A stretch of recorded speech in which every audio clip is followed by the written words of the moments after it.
Hey, what's going on, everybody? This is Danon with Headstrong Hats, and I just completed these two Washington Commanders hats, but it wasn't without a mistake, and I want to show you guys how you can correct it if you make the same mistake as I did.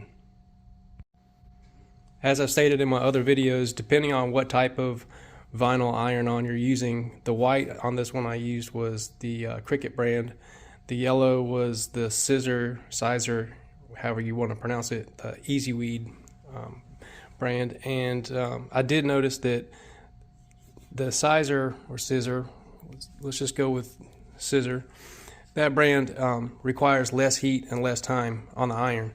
And when I was putting my decals on, this was the issue that I ran into. I got the iron just a little bit too hot, and you can see how the W is wavy.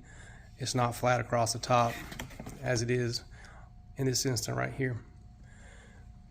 So what I ended up having to do was, obviously the hat was not put together in the final stage. It was still just the crown template laid out flat.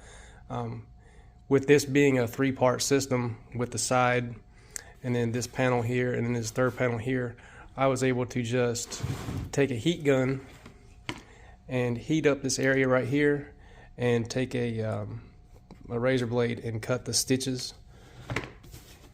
I just cut those stitches out right there, and with the heat from the heat gun warming up the glue, I was able to separate that panel, recreate this part right here, and then come up with a perfect image on there using a little bit more care on my temperature of the iron.